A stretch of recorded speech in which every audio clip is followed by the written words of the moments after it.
Hello everyone. Thanks to Translators Aloud for giving us this opportunity to read Danish fiction in translation.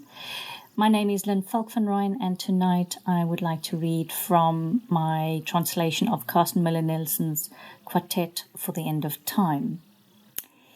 This book has been sold to Hungary, but we are seeking an Anglophone publisher. As the title suggests, the book is a literary reimagining of the French composer Olivier Messiaen's Quartet for the End of Time, which was written during the Second World War.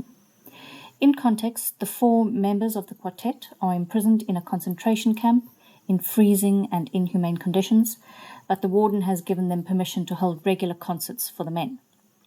I think in its simplest form, the narrative depicts how art, whether it be music or literature, can ease suffering, become a conscious strategy, or simply express the human instinct for survival in extremely harsh conditions. What excites me most about this book is how the narrative threads dreamscapes of the war into the composer's theory of music and colour. In literary form, this translates to a kind of surreal narrative with extremely vivid imagery. The book is written in 4 voices that are allocated to the respective members of the quartet: Olivier on the piano, Étienne on the cello, Jean on the violin, and Henri on the clarinet. First, I will read a short paragraph from Henri's Dreamscape, followed by one of Olivier's paragraphs. Intermezzo. One morning, on a gravel road between 2 unknown towns, we had carelessly moved away from the trees. A military vehicle appeared on the crest of the hill. I could see that Witold meant to make a run for it, but René put a hand on his arm, restraining him in time.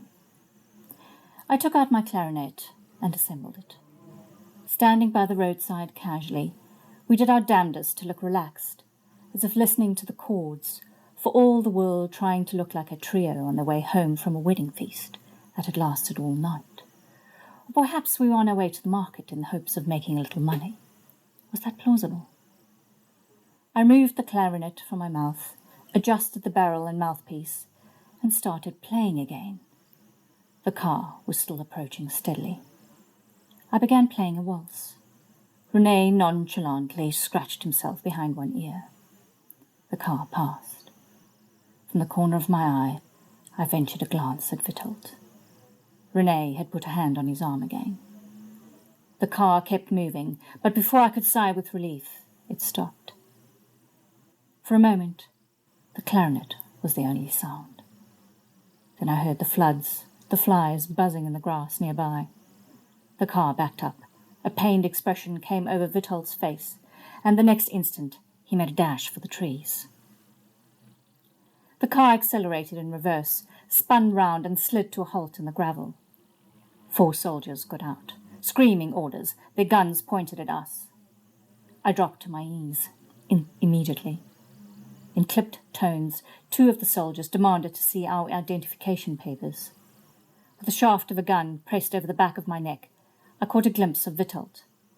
The other 2 soldiers had given chase, and Witold was fleeing through the ploughfields. He tripped and fell, but was on his feet again almost instantly. "Halt! Halten Sie!" The soldiers yelled, but I knew that Witold would not stop running. Not now, not ever. I knew he would always try to flee. The soldiers took aim and fired, aimed and fired again. In the next passage, I have an example of how Carsten Müller Nielsen expresses the composer's fascination with birdsong, as well as his theory that there is an intimate relationship between music, colour, and rhythm. It's called Dance of Fury for the 7 Trumpets. Dance of Fury for the 7 Trumpets, and it goes something like this. We must play the theme in unison, I told the others. Imagine, as if stars flung from heaven, our rhythm is hammering holes into the ground, ringing furiously, like church bells gone mad.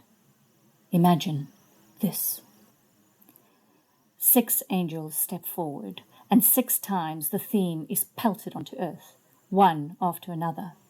The angels summon a trumpet squall for the seventh angel, whose arrival resounds in fortissimo, whilst fossils shudder in the earth's core, and granite plates, the size of oceans, shift over one another. This is their time, I said. It is the age of steel. The theatre is packed. Under the snow, the men are stacked on bench rows. Frosty white patterns cover the window panes. Snow is folded in the seams. Snow is creeping up the walls. Indeed, the building is buried in snow. The soldiers made us clear the roof, lest it collapse under the weight of another shower. But I'm standing on the scene now. The light is directed towards me, and I can only make out the silhouettes of the men hunched over and shivering in their seats. The German officers on the front row, dressed in their winter uniforms. The clerics are perched on the bench row behind them. The prisoners are still wearing their caps and coats. I turn to the others. Imagine, I say, it is 3 a.m. on a summer's morning, and the birdsong has come alive. First, a blackbird sings. Then a nightingale chimes in, and amid tiny whirls of sound, luminous halos of colour make their slow, wafting descent to the ground. I watch the waves of colour wash over the scene. The red, luminous like tomato skin. The green exudes a faint and earthy warmth. And then we start to play. We slam down the rhythm in unison, and all around us rainbows spring up like cascading lava, but I reach out and stem the flow with a single yellow cord. The next moment, I let the lava spill, and it fills the entire spectrum. Exuberant, the clarinet chimes in, flinging brown, orange, and golden vibrations at the walls. Colour splashes up under the barrack ceiling that is still laden with snow. Outside, the rain is pouring, the slush flies, the darkness gapes, and the barracks disappear in the howling wind that whips up smoke and forest leaves, catches men's coattails and rips the caps off their heads. While we are here, pelting stars from the heavens, a bang resounds across the continent. The horse in my dreams rears up and shatters the frozen slush and mud under its hooves. Red and violet fields filter past me, spread over the piano keys and blur my vision. It's impossible to read the notes. But then the red distends into ovals that coil around me and fade into yellow. It is pale and faint at first, as if the stuff of marble-white chalk. But then it roars, snatches the iridescence from the air and dashes it asunder, sending shreds of colour over our head like confetti.